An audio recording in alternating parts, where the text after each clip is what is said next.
welcome to the Bad Vibes Club. Thanks for joining me again. I know it's been a while since we've last been together. This time I'm speaking to Ralph Pritchard, who's an artist, filmmaker, lives in London. We spoke over Skype. My mic wasn't sounding so great, which is a bit of a shame, but his audio is excellent, so thanks for that, Ralph. Over the last year, Ralph's made about 13 films under the heading of Films from the Quar, so Films from the Quarantine.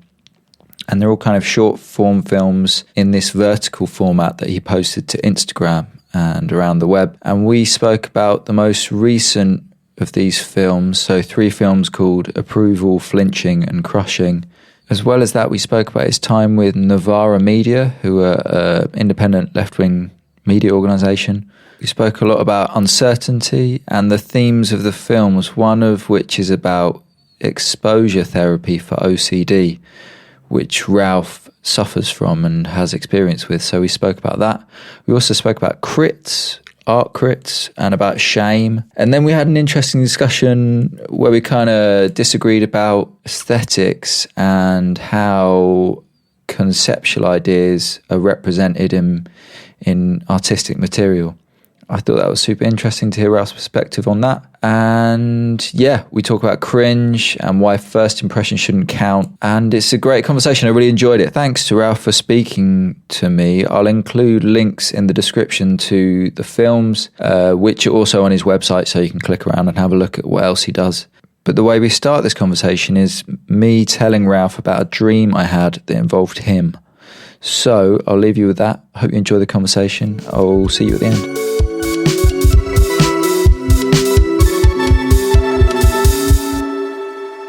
What happened was we'd taken a studio together, and you were trying to get on with some serious work, but I was like, really, I'd like come up with an idea for a song, which was a kind of pop punk song, and me and my wife were I was like trying to note it down, and my wife was trying to sing it tunelessly beside me, and I was like, no, let me just note it down, and I could just tell you were getting really annoyed. You were like trying to edit some video or something. It's really good. That's funny. It was called something like Supersize My Love. That was your song was called that? Yeah, like a big, like a McDonald's reference, but a really kind of out of date McDonald's reference. Yeah, they don't use that phrase anymore, do they? Oh yeah, that's true. That's the whole thing, wasn't it? That was the outcome of that kind of film, was that they kind of ended up making salads again and stuff like that. Yeah, and they made all their branding green, at least in the UK. That's true. They used a shade of dark green that makes you feel more ethical. It reminds you of the vegetables you're not eating when you're eating a Big Mac. Yeah. We got a McDonald's breakfast yesterday. Oh, nice one. It was really good. I haven't eaten a McDonald's breakfast. It's because I haven't eaten a McDonald's breakfast for the whole time of pandemic, because I haven't been going to like northern cities and doing very small public program related art gigs. So I haven't been on a train, and therefore I haven't been to like King's Cross Station and got a McDonald's breakfast. It's very sad. I went to McDonald's with Mikey like a few months ago. What did you get? What's your standard order? Chicken selects, actually. Oh, really? Okay. Yeah, although they were one, it was like there were only 2 in the box and it's supposed to be 3, so I was a bit annoyed. Oh, they're the posh, like the fancy chicken nuggets. Yeah. Okay, yeah. Don't know what that says about me that I always get chicken select. I think McDonald's is But the spices are very good in the chicken selects. Oh, really? They've got a kind of crispy coating, have they? Yeah, it's a bit like KFC, basically. I was thinking of getting a KFC soon, actually, because I just haven't had that for ages. The last time I had that, it was on the end of a night out. It just feels like a real quest when you have like KFC, because when chicken selects is like there's not that much there, and they're all quite homogenous. But like KFC, there's like, there's just all kinds of stuff going on. I used to do that occasionally. I used to work at Whitechapel as a duty manager, and on a Sunday, basically no other staff would be in apart from, front of house gallery staff. So I'd just be hungover and go and get a KFC and just go up to the like where they normally do like kids activities and just like lay down and eat KFC and listen to the radio. Like if I needed to go down and do any work, they'd shout at me on the radio. It was good. Anyway, right, let's talk about, do you call yourself an artist or do you call yourself a filmmaker? How do you describe yourself? Film director. Film director. Okay. But actually filmmaker, film artist kind of, it's annoying really because it's like I exist in the art world. I'm not really visible in the film world. I'm not part of that world at all. So I guess artist is probably easier, but I'm so dedicated to moving image and cinema, and my ambition is all within, like, well, the things I really love are all films. Like, that's my passion. Has that always been the case? Did you go to art school, or did you study film or moving image or something? Yeah, so I started a BA at LCC in film practice, but it wasn't very stimulating, so I dropped out after the first term and got involved in video journalism. I sort of helped to found the video operations of a kind of lefty media organisation called Novara, and that's sort of how I learnt a lot of stuff that I use for my paid work these days. But then when I left Novara, I wanted to I'd become much more, I drifted much more towards the art world, and so then I wanted to do an MA, an MFA. So I went to the RCA and did this course called Critical Practice, mostly because the tutor there, Tai Shani, I found her quite impressive in the interview.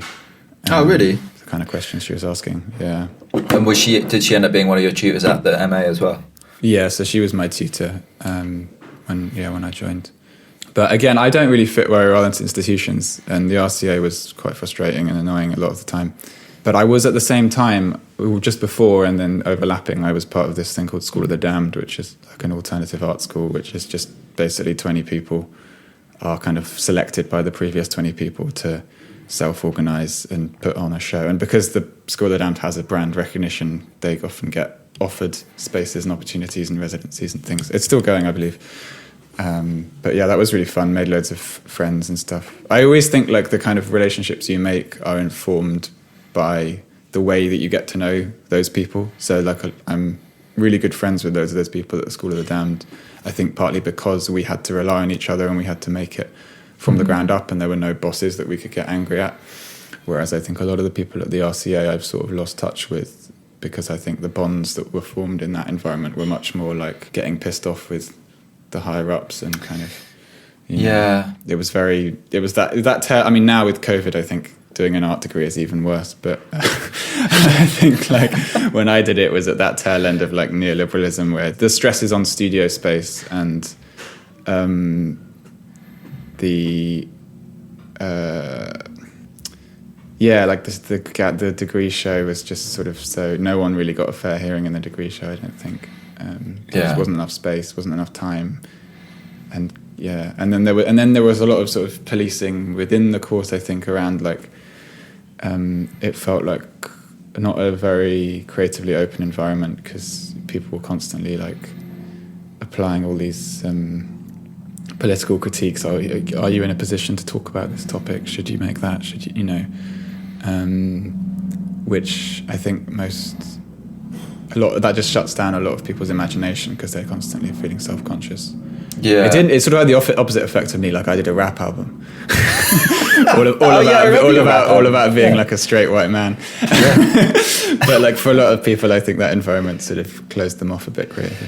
Well, I suppose for some people it can just be really scary, can't it? The notion that other people are going to have opinions on what is the correct thing for you to do based on who they deem your identity position to be. Well, it's all about judgment, isn't it? And like everyone, why do people make art? I think because it's something to do with uncertainty and vulnerability and wanting to kind of describe or articulate something that can't quite be described or articulated literally. And so inevitably the sort of people who drift towards that will be, I don't know, there's often just a high level of anxiety or desire for approval or like asking for permission. And then that those sort of institutional environments, even when they're art schools, because it's a hierarchy, because there's like people like the tutors who are senior and the students who, there was a guy on my course, he a lot of the things he did were kind of like experiments around kind of status and society. He called himself name surname. He like deed polled himself, so that's like his name. But one of the experiments he did while he was on the course was he got permission from the tutor from the course coordinator to be a visiting tutor while he was a student. So when they had the visiting lecturers, and you'd have a list of all these different artists who coming to, and he managed to get himself on that list. He wasn't paid for it, but he was someone you could have. If you were a bit late on the Google documents, like picking your tutor, you'd end up with him. And because the course was just large enough that it was like the sub-course critical practice was like 20 people, so you'd know all of them, but within the whole contemporary art practice framework, there were 2 years, so I think there was about 80 people. So a lot of people didn't know that he was a student, and they would just be having a tutorial with this guy who was their fellow student. And he was like, it's incredible how much they listened to me and how much importance they placed on this stuff I was saying. And it felt like crazy. And you think, like when someone is in a position of authority, when someone is, even though the revolving door between being a visiting tutor and being a student is so brief, suddenly you're like, oh, you think I should do this? Maybe I should do, it's like, it destroys people really. Or maybe people just let themselves be destroyed. I don't know how to. Well, there's a kind of, there's a confidence, or that you're putting a lot of trust in an institution, aren't you? When you give them money to come and study, or even when you do something for free, you're kind of trusting that they have a way of doing things and that you will submit to that way of doing things and you will learn stuff from that way of doing things. Confidence doesn't necessarily get felt in those situations, but people know that it is required for those situations to work. Like the economy, right? Like we don't necessarily feel a confidence in the economy, but people understand that confidence is essential to the economy.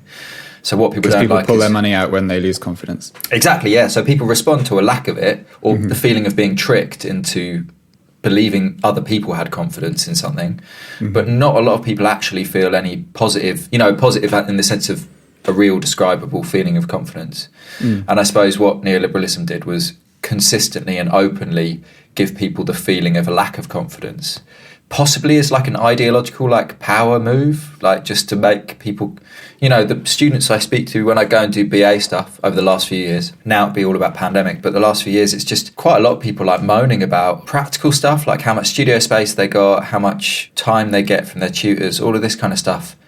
And I don't know, I just went to uni mid-2000s and we just didn't pay that much money for it, so I'd never really thought of myself as like being given anything in return or paying something, or being, what that move was a switch for the status of student, for the status of consumer, I suppose. And that's been made already. And now pandemic is like exacerbates that, because it's like you really see what you're not getting and how little confidence you can have in the institution, because you're like stuck at home and everyone's like, yeah, but the Zoom things are fine. Like there's official emails that go around saying that you're like basically not really allowed to say that this is not as good as normal uni.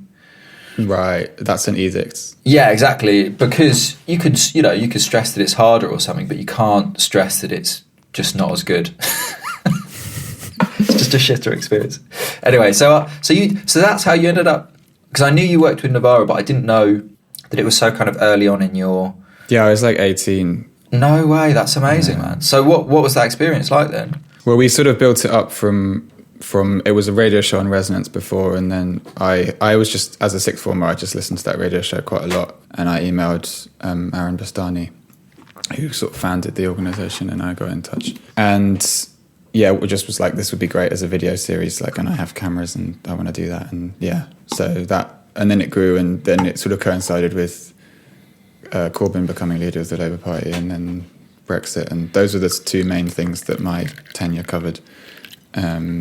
But it was still quite a small operation then, compared to what it is now, I think. And what did you learn from that? Because that was like pretty heady, manic time in left-wing politics, wasn't it? Like, were you directing videos? Were you coming up with ideas for them, or were you just executing stuff? Yeah, so to begin with, it was just, I would just work with Aaron and with James and with Ash, and we would develop content just based on stuff we wanted to talk about, and I would just be facilitating their ideas and adding my own. I would do a lot of script editing because a lot of their experience was quite academic, so I'd be breaking the language down so it was more accessible.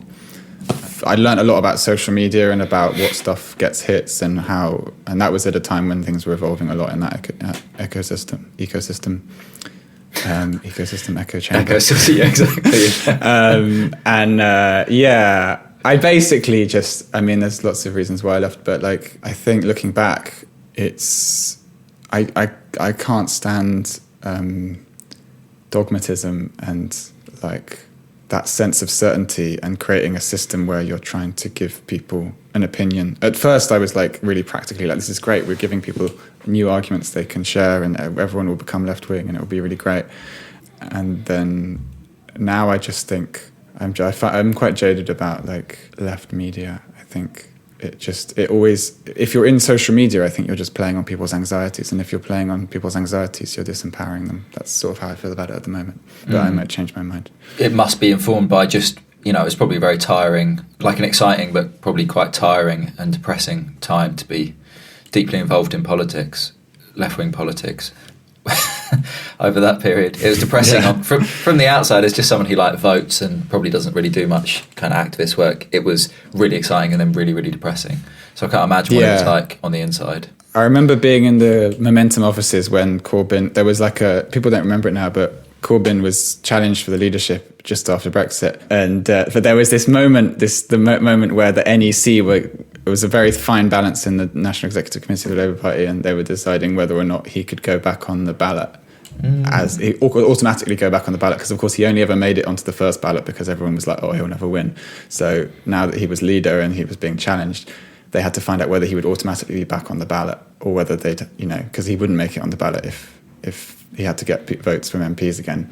And we were just waiting like in the Momentum offices, like with these takeaway boxes of wasabi, just like thinking like, this is the future, it hinges on this one meeting, like what's the outcome going to be, and that was pretty tense, there was a lot of moments of excitement and a lot of moments where you felt like you were at the center of something really important. I think about that a lot in relationship to inflated responsibility, actually, like, because a lot of the time in the art world, people in the art world expect too much of themselves politically.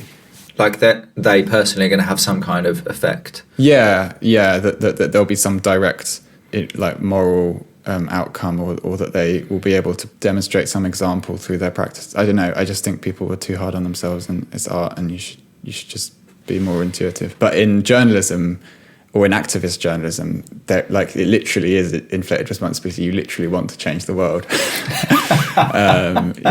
That's the whole sort of. So it's a funny comparison point. I moved away from that because I was like, this whole improving the world thing seems a bit like screwed up, and it seems to be making everyone's mental health kind of bad, and it's really neurotic. And what do you think about political art then, in terms of artists who are invested in the political? I'm thinking of, actually, maybe let's say, I was going to talk about Adam Curtis, but maybe we could save that for a little bit. Oh no, maybe let's bring him up now, because you use a bit of in that film. Sorry, I'm just going to name the films so then we can talk about them. So you sent me 3 films. I've seen lots of your short films, but we thought we'd talk about your latest ones, which are called Approval, Flinching and Crushing. And so I'll just mention that, and then we could go back to this Adam Curtis thing. In one of the films, in Crushing, you use a bit of footage from the first episode of the new Adam Curtis doc. Is that right? It's footage from an interview with Robin Douglas Hume, which Curtis actually posted the whole TV show on his blog. It's this 1960s TV show about divorce, and it's like a bit like Made in Chelsea in terms of these sort of parallel aristocrat narratives about all these people getting remarried at a time when the law was changing quite crucially on divorce. And there's this really extraordinary interview with Robin Douglas Hume, who was the nephew of Alec Douglas Hume, the former Conservative Prime Minister. And he's gone through this messy divorce with Sandra Paul, I think her name is. But she's married to Michael Howard now, the former Conservative Party leader. But anyway, so he's this guy Robin Douglas Hume. He's being asked by the interviewer after this horrible divorce, like, would you? I don't think Curtis includes this bit in his show, but he's being asked, would you marry again? And he says, I don't want to risk being destroyed again. And there's just like tears, streaming down his face. And he's just completely, it feels like his heart has just been like scooped out like an avocado or something. He's just, it's really, I was very moved by it. But in terms of the idea of changing the world or having an effect on the world, Curtis uses his edit of that footage to he's making as he does, he's making a very broad point about shifting ideas of power in the mid 20th century, whereas your use of it is very much directly about, individual emotional responses. So yeah, is that like, obviously you've gone from someone who was making videos where I'm assuming you were instrumentalizing footage to make political points. Yeah. And do you feel yourself to be doing something completely different now, or is there still an element where you're trying to make a point about something, like, or trying to provide information? Because I did notice, and this is something I'm thinking about quite a lot at the moment, the titles of the videos are very clear. And if we're thinking about journalism, clarity is valued very highly, right? So it's very clear what these videos are about. And I think aboutness is really interesting in art, because not a lot of art film, arty filmmakers, whatever we call them, but video essayists or experimental filmmakers or whatever, often aboutness is kind of hidden or submerged somewhere, but you're titling your films and you're really clear about what they're about. So what's your relationship to that idea of like providing information or having a direct effect? Because these videos appear on Instagram, they appear on social media, the skill that I learned from journalism that applies most to that work is just being able to grab people's attention, being able to using the subtitles, using a mixture of collaged imagery. That's about as far, I think. Other people might say differently about my work, but I think that's about as far as it goes in terms of what I learned from journalism, because what I'm really trying to bring together ideas that don't sit very well together into space. All I'm trying to tell the audience is like, the world contains these different forces and we are forced to make our own mind up between these different ideas. I think maybe the Flinching video has a slightly different quality because to an extent it's me trying to explain exposure response prevention, which is like a therapy for OCD. And I wanted to sort of because it's quite an abstract idea, I wanted to use the techniques I used in my more conceptual films to this quality of flinching. I wanted to kind of express that through these videos that are more kind of batting for the same team, those clips. But mostly I tend to bring in clips that are in total war with each other, because I don't know what I think. And I think that's kind of what it is. Like when I was interviewed for the RCA, like it was like a week after Trump had been inaugurated, and Ty said to me, like, why now are you moving from like politically committed journalism to being an artist? And I said, because like political journalism is like all about certainty and giving people certainty, and I don't think that those tools of certainty have really helped us very much, and so I want to concentrate on uncertainty. Let's talk about that Flinching video then. Describe it. What's the technique? Exposure response prevention. And that's a technique to help with symptoms of OCD, is that right? Yeah, it's the first line treatment. It's the first thing OCD specialists suggest, and it's quite a recent technique. Okay, and describe it for us. So it's a genre of exposure therapy, and it's within CBT. So what I mean by that is like it's about your brain's behavior, and you expose yourself to things that make you anxious. It's kind of like a nice informal way of describing it is it's the opposite of self-care in the short term.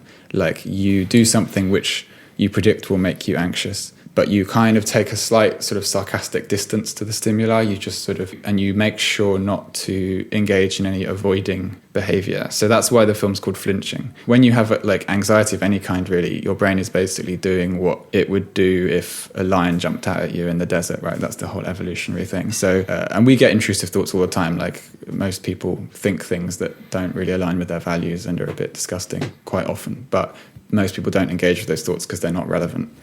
But OCD has a way of making irrelevant stuff that's quite painful or upsetting seem really relevant and important, and kind of as important as, a car about to run you over.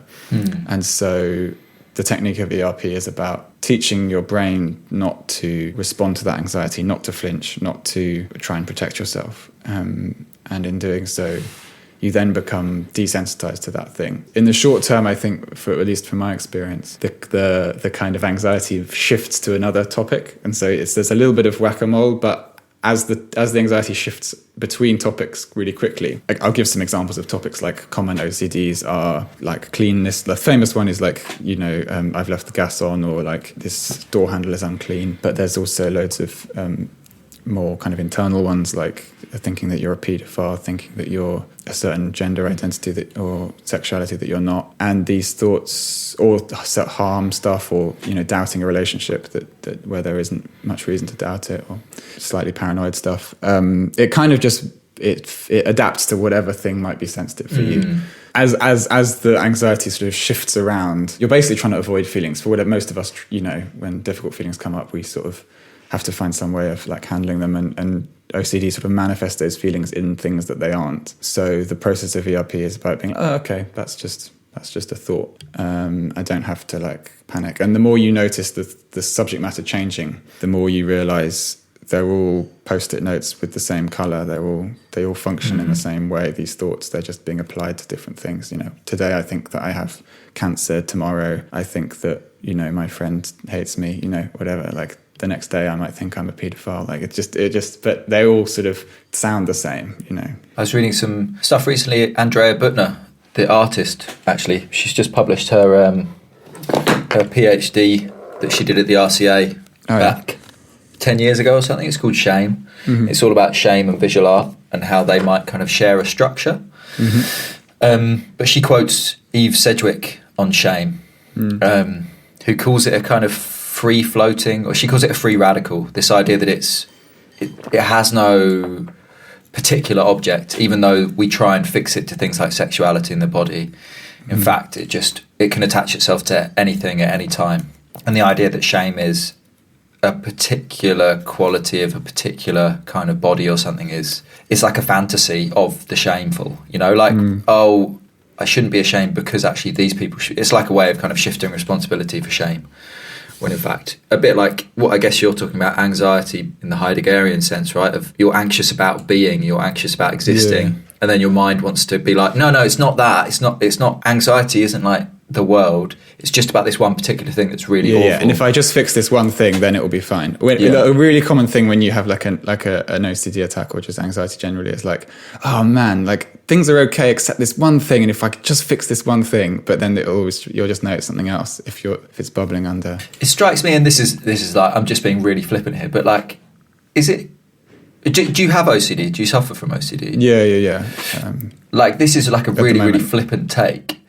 But there's something about anxiety being fixed to one thing that's almost better than the reality of the world, which is that we're anxious about our very existence, and our very existence is anxiety. But I suppose what OCD does, it takes it into like the nastiest or the kind of darkest version of that anxiety. Yeah, it does. I mean, I guess what I'd say, if anyone's listening to this who thinks they might have a form of OCD like Puro or something that's in the... What's Puro?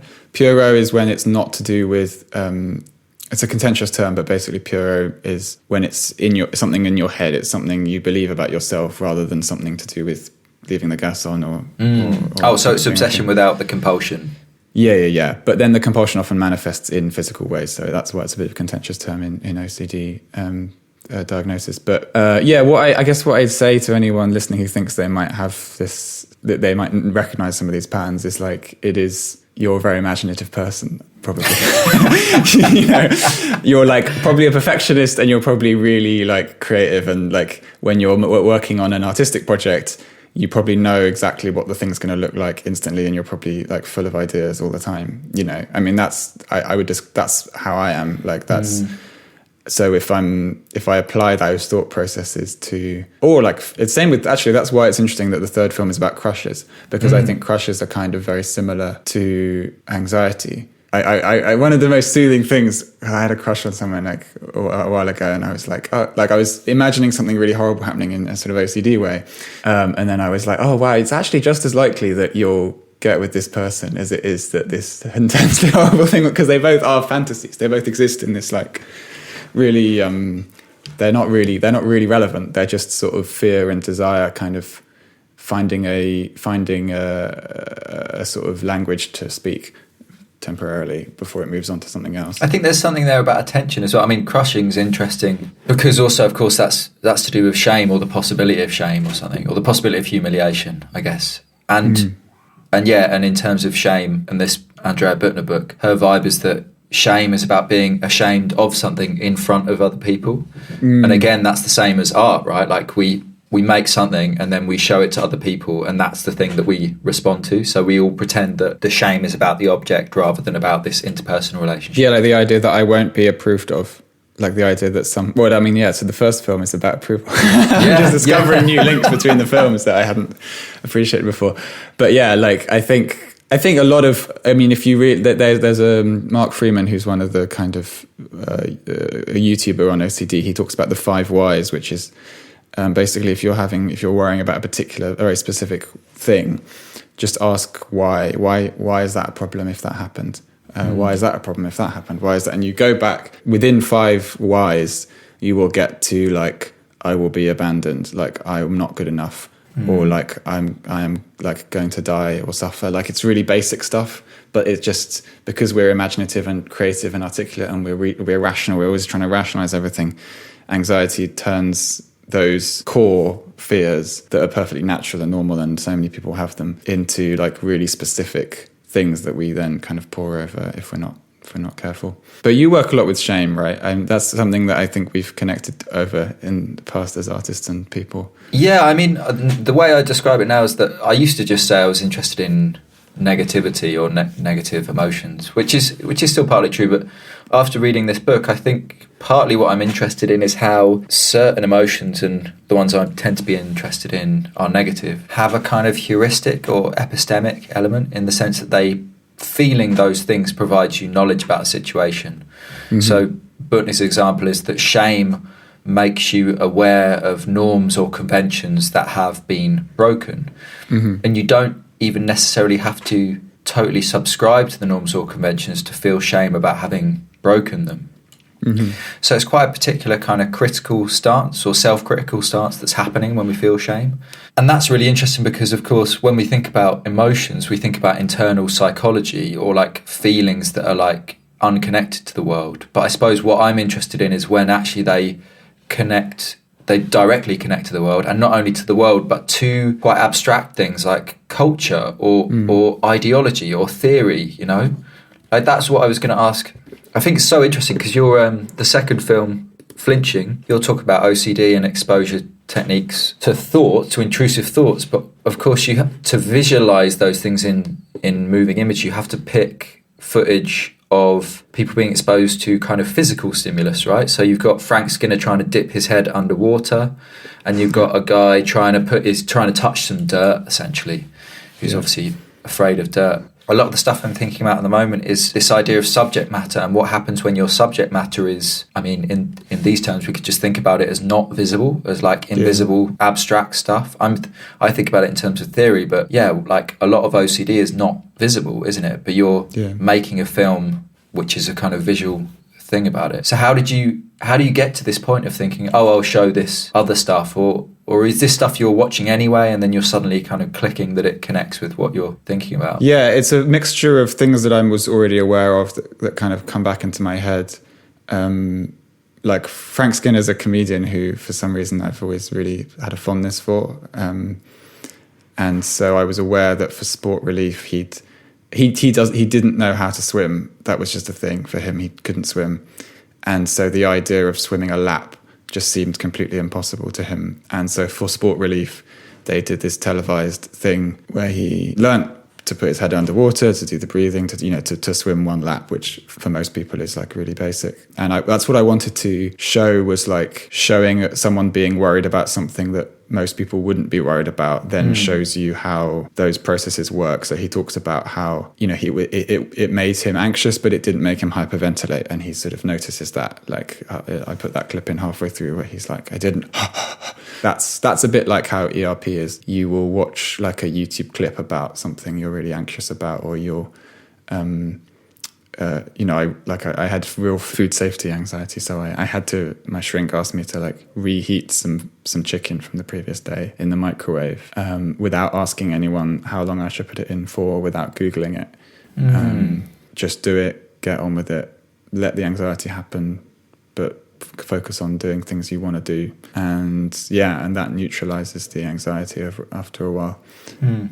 So it's something that you can apply to lots of things. I mean, I think because of lockdown, I think there's a big emphasis on like the more virtual watching YouTube videos.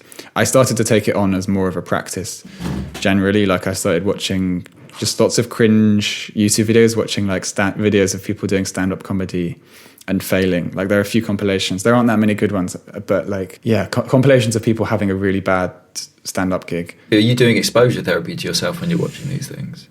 No, but it's very exposure adjacent because it's like stuff I would switch off, like, because I'd just be like, oh, this is too much. Totally, yeah, me too. But then I was like, okay, what happens if you just keep going? You know, it's a bit like when you're at the gym and you're like, and the only muscle development you can do at the gym is in those last few goes when you're really just like fucked and you don't want to carry on anymore, and that's when the muscle tears, and so that's when the muscle then has to regrow.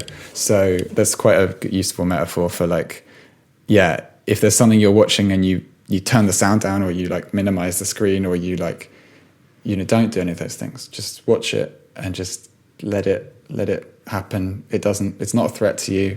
Why would it be a threat to you? It's a YouTube video, you know. But also just amazing. Like it gives you an increased compassion as well, watching people die on stage. Like it gives you start off wanting to just like take the piss out of them, but then you realize just how brave and incredible it is to, you know, and also it shows you how people plan things. I just think that's so amazing. It's like that phrase, I think it's somewhere in the Bible, like a man makes a plan and God laughs, you know, like with these stand-up comedians who like you can tell they've got this whole thing laid out and it's gonna go to plan, and then they get up on stage and it doesn't go to plan and they don't know what to do. There's like the feeling of death in their eyes. You can watch it disappear. It vaporizes, doesn't it? There's actually a bit where the guy goes, "It's gone." There's this Manchester in one of the videos. Maybe we should put a clip.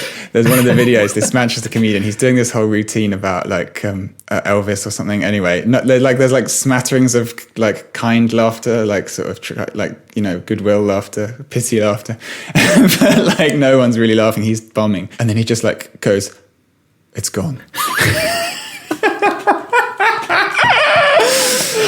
That's good. It's just extraordinary. Like, wow, you know. But I think, again, this is something, I work with a performer called Daniel Oliver quite a lot, and we do stuff where he gets naked.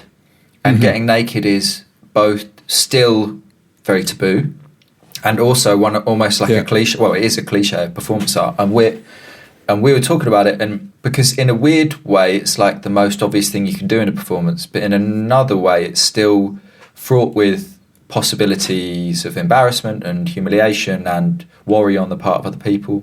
And what we were both saying is that what's funny is that a performance that we did together and a performance he did at a kind of very weird situation at a university in America, often the response ends up being that people are weirded out just before he gets naked. And then when he gets naked, they realise they don't really have an opinion on someone being naked. Like they thought it was embarrassing or cringeworthy or gross or perverted. Or they just vaguely thought they might have one of these feelings, and then it happens, and actually they don't feel that at all. Yeah. And then I've been to quite a lot of like early stand-up, 5-minute slots, because just various friends have got into stand-up over the years, and either carried on with it or given it up. So I've just seen quite a lot of those first or second gigs. For the person on stage, it's still traumatic, and that's the learning process. That's them tearing that muscle, as it were. Yeah. And for the audience, if you haven't been to it before, it's kind of terrible. But then it's just over, and then it literally happens right there in front of your eyes again for the next 5 minutes. And then you've got to be there for like an hour and a half. And after a while, you're just like, oh, this is totally fine. Like, it is embarrassing and it is terrible, and it's also fun. Like, it's not that you lose the embarrassment or you lose the cringe or you lose the shame of failing or being ashamed of seeing someone fail, but also like that they're all like, failure is true and total and devastating, and also it doesn't kill you. Not that it makes you stronger, but that it just doesn't kill you. I mean, it's interesting to think about this, because at the start of the show we were having like a more art worldy conversation about like crits and stuff, and I feel like, why is it that in a crit, when someone is like criticized, it often doesn't tear any new muscles? It often just kind of makes them retreat. Sometimes I don't know, people have different experiences, but I feel like that's the ethos of stand-up comedy, where you go up on stage, you die. Like, all your favorite comedians have told stories in interviews about how they've died on stage when they started out. And that's what like reduces the shame of it, is that you're like, you've trained yourself to be like unshameable in a way. I mean, one of the great things stand-up comedians do is as soon as they get up on stage, like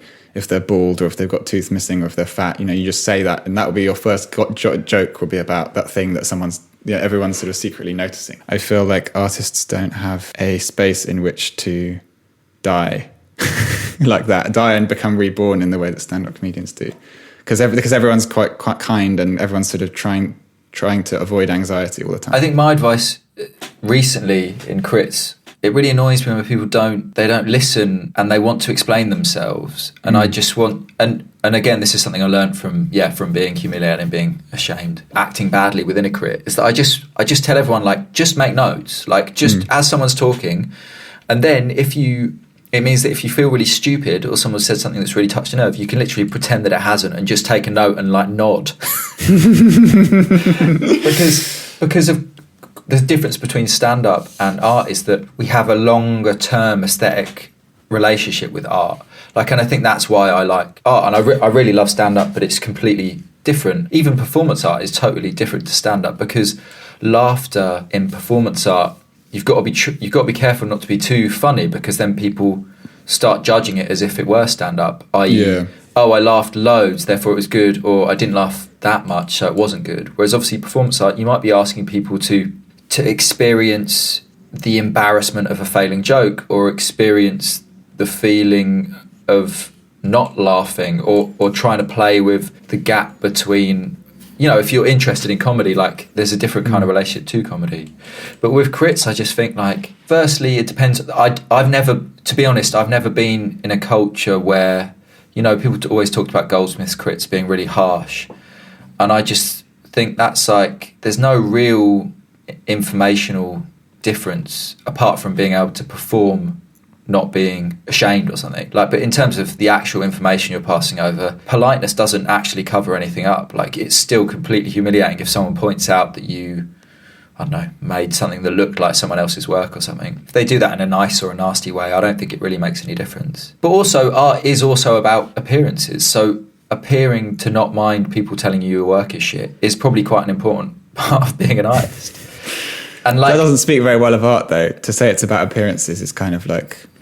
No, it literally is. It's about aesthetics, isn't it? Which is about appearance. Like, we're not talking about, you know, it's not engineering. It doesn't have to do something outside of how it looks. Like, everything literally has to be surface. Like, when I'm looking at your videos, I'm thinking about ideas, but they're ideas that you're presenting to me through the surface of the video. But then the ideas are happening alongside the aesthetics. I mean, this is just a different way. You can just speak about it in lots of different ways, and the way I'm trying to speak about it at the moment is that theory or ideas are a kind of material that actually works in a very similar way to, I don't know, like deploying, you know, your method of overlaying video is a technique, and then for me, like, deploying theoretical material is another technique, because it makes people, you know, you could produce a certain kind of tone, right, which exists in the video and in the viewer and in their response to your work. I don't think that's how I approach it at all. I feel, and maybe that's where there is a link between my political journalism past and the art that I make now, is like, I feel like I'm always on some kind of inquiry that goes far beyond art. Like, I mean, I think at the moment, like, there's the work that we're talking about here, the 3 little films, there is like a really genuine inquiry into mental health and morality, and like I'm so, the stuff I read is not like, I'm not like, all the conversations I have with people around the work I make are part of a journey I'm on to discover things and to find out more about the world and to sort of understand things better, and my art is just like a manifestation of that. And then also I feel like I just happen to be really good at making videos, so that sort of helps it push it out in that, like, you know, if I was a singer or something, then that would happen in that way. But no, I think there's like a moral journey I'm going on constantly with this stuff that feels like the most important component of it. And so in that case, what tips you over from just thinking or researching or writing about something or having conversations about it into thinking, oh, this particular part of that I want to turn into a short film? There's something that needs to happen between experience and, I mean, what art is like what happens between like your experience and someone else. And I think that this is why this actually ties back into the point I was making earlier about like it sort of annoyed me that a lot of the crits at lots of art schools at the moment have this emphasis on have you experienced this. You know, I made a lot of work about emotional labor and mental health when I started at RCA, and someone said to me, I don't think you should make work about mental health unless you've had a really adverse mental health experience. You know, like, have you been suicidal? And I haven't been suicidal, but I also don't think that's important. I don't think I should have to show my scars. It's such a subjective thing anyway, but I don't think I should have to declare that information in relationship to my work. I think art has a relationship to experience where we put our experience through processes that make them easier for other people to be let into them, and that way it no longer becomes important that it's your experience. Obviously, I do think like it really is glaringly obvious when someone's making work about something that they're not familiar with. But I don't think you can make any hard and fast rules about it, because experience is such a subjective and messy, unhygienic thing, and there's lots of things we don't know about people and how they've experienced the world. There's a kind of new wave of moral thought that's happening, and we're all making lots of mistakes within it. So this isn't meant to sound negative about this person, but I always remember when, you know, Sophie the musician. Oh yeah.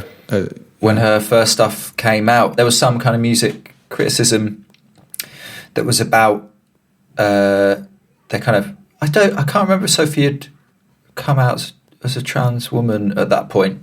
Either way, the point was of the criticism was that they shouldn't be pretending, in inverted commas, to be a woman by raising the pitch of their voice. And then obviously later it transpired that Sophie was transition, you know, kind of was a trans woman, and I always think of that in terms of egg on their face, those people. Well, that's what I mean. Just imagine like having written that and then being like, fuck, like later on. Like, but doesn't that just prove that like you?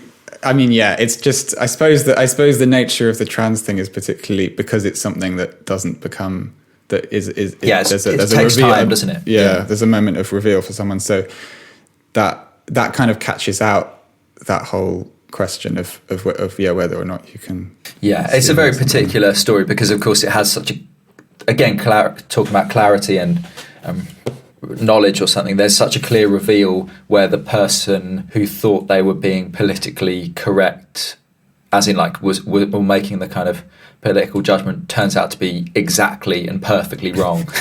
So it's a particularly.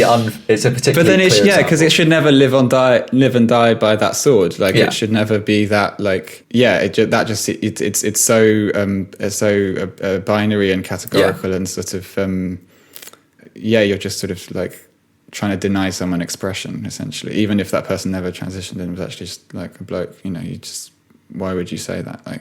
Yeah, let them do their thing. I suppose it's like there's some quite quick, simple critiques you can act, and one of them is like, "Oh, do you have experience with this? Oh, no, therefore you shouldn't be doing it." And I suppose, like, again, that idea of that person saying to you, "If you haven't had suicidal thoughts," which is just a very particular kind of idea of mental health. It was a way to create sort of status around. I don't know what it was. I don't know. Like, you know, I don't harbor any like resentment towards that person, but it just to me it misunderstands like the purpose of art. Like the purpose of art is for us to break free for us to like share in experience in a way that no longer like it shouldn't be important in the way that it is suggested as being important. But this is not to say like that work doesn't have politics in that way. It's like amazingly like I'm just umming and erring now because I'm like don't want to get cancelled. I'm imagining how this would sound to someone who is predisposed to dislike what I'm saying. Well, what I do is I tend to take tiny snippets of what people have said and just put them up on social media without context. So if that's helpful. Exactly.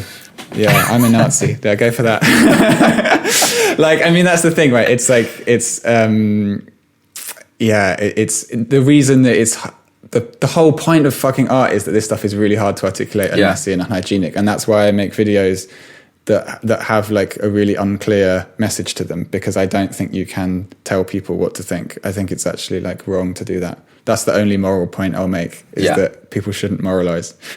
Well, I mean, for me, like what I've noticed in thinking about shame recently is that something like the crit, it implicitly recognised that shaming is going to happen. Like, what other situations do you sit around in a circle and like look at someone? Well, yeah, like public floggings, hanging, like all of these things. Like, it's not accidental. This is a structural thing that we're trying to replicate, because that's maybe related to what art is, which is, you know, like, it's not that it is shameful, but that it shares a similarity with what happens when we feel shame, which is like we're taking something private and exposing it in public.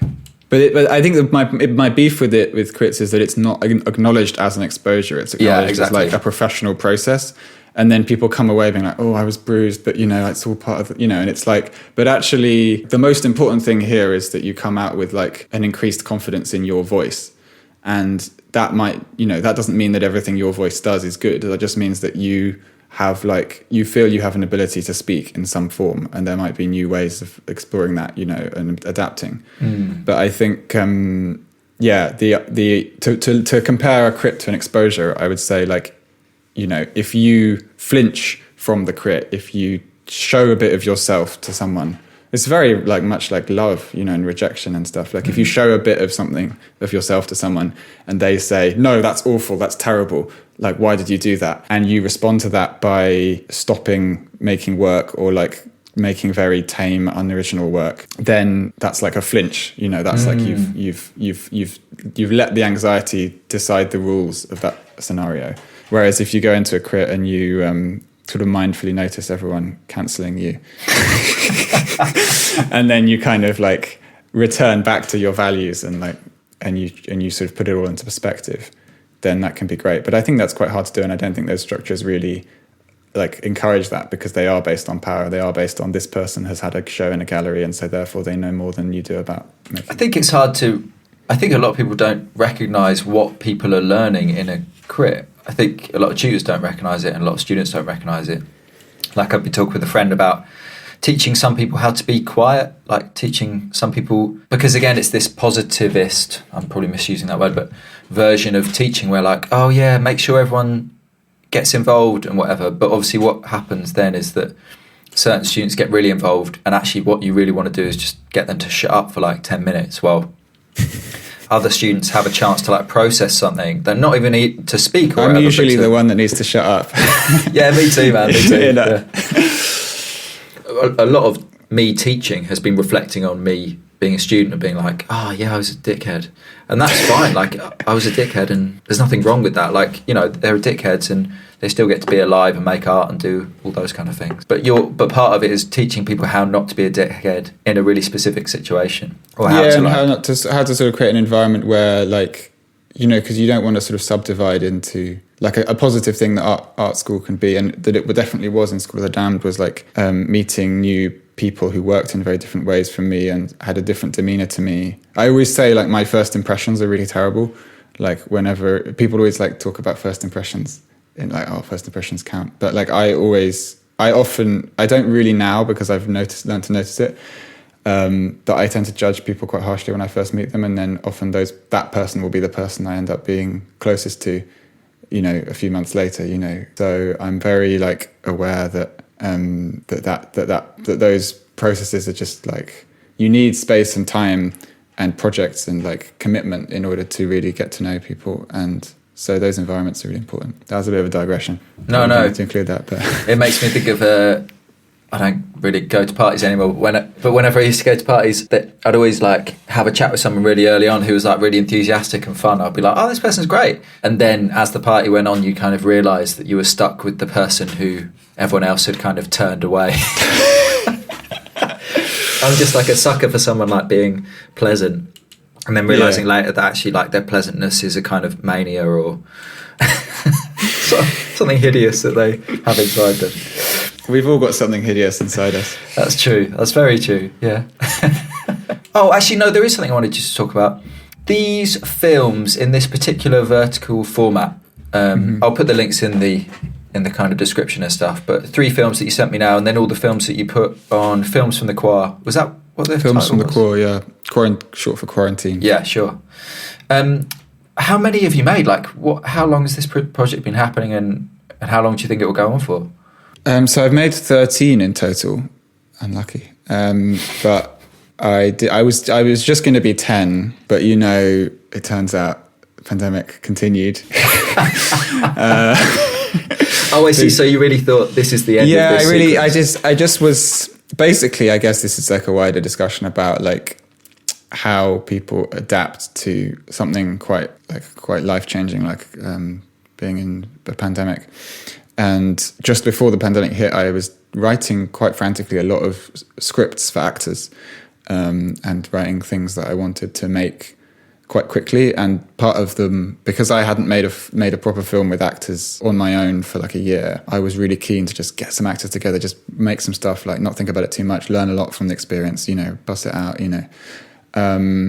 and like had a few meetings with collaborators. It was it was coming into place, and then obviously the COVID-19 hit, and I couldn't, obviously I have to keep making stuff in some form. All of those scripts no longer feel relevant because they're encoded in them as a process was like that. Well, I was going to do this next week, But the nice thing with the COVID videos, the Quar videos, is like that I could make them immediately and I could share them on Instagram immediately. I don't know how people don't release things immediately. Like my flatmate is a musician and he's got a vinyl coming out in June, and it's stuff he made like this time last year, and it's just, I don't know how people deal with that lead time. I just want, if I've made something, it feels real. I just want to get it out. Like that's, partly an element of approval there probably, but like just, it feels, if it's in a moment, it's through a breath. You just want to follow that breath through.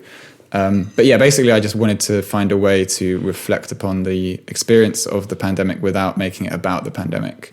So it was just, I was walking around, cycling around, getting the fresh air, and I was thinking about a lot of things. I was watching a lot of stuff and thinking about a lot of ideas, and this vertical format that fits on your phone perfectly and has this inset process of a wider image and then an image in between, and the subtitles was like the perfect encapsulation of my mind moving around quite quickly between different ideas and images. Yeah, when I did 10, I thought, okay, that's that. Even though we were still kind of in lockdown, I wanted to just, I didn't want to become tired. I started to feel like the themes were becoming a bit samey. But then I started to have some new ideas a month ago, and then I made these 3 ones in quite a short succession. I'll just make work however I need to make work, in the circumstances. It's the same for all of us, isn't it? They're very we can finish that, but they're just very pleasing films to watch, which is quite interesting considering the topics in general are about discomfort and, I don't know, anxiety and all these kind of feelings that have a negative valence. Like, they don't feel nice to feel, but it feels quite nice to watch your films about them, which is always you have to have like a form and content contrast, don't you? That's like a sort of principle I feel is quite important. It's like, making something neat out of something unhygienic. Just mixing the textures, both formally. That's a way in which actually as you were saying earlier, like the aesthetic and the material use, the way that the moral aspects of it are used as material in contrast. I think maybe I do agree with what you said in that way. No, but that's interesting, because that's almost the way I'm thinking at the moment is to making this film stuff about power and using vertical metaphors, so putting things above other things. But what you're saying is almost the opposite in terms of technique, where you get the conceptual stuff and you package it in a way that kind of contrasts with the conceptual meaning of the material. Yeah, because I think I'm trying to, like, it's just a reflection of my life, really. Not that my life is particularly important. Like, I don't need to tell listeners about my life experience, but I'm someone who thinks about these things a lot and they affect my life. And so I have to process them in some way. And that's art. Like, art is a way of like transmitting it out there. And so keeping that uncertainty in there. That's another interesting principle of the whole kind of ERP, the exposure thing, is like you're training yourself to be comfortable with uncertainty. And I feel like art is kind of similar in that process. You're becoming relaxed about uncertainty.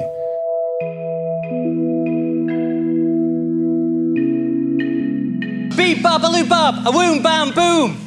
Hey, what do you think of the outfit, eh? It's what we used to wear in the 50s. You could go down any street in the 50s and you'd see people wearing stuff like this. Brilliant, eh? Oh, God, it's gone. Oh,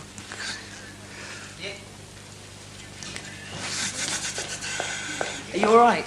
You okay? Yeah. Yeah? Just- First nerves on television. Yeah, it is, Do you want to yeah. pick it up from... Where would you like to pick it up from? Go on. Thanks so much for listening to the podcast. Thanks to Ralph for speaking to me. It's very kind of him to speak to me and for sharing his films with us. And I'll speak to you guys very soon. Bye.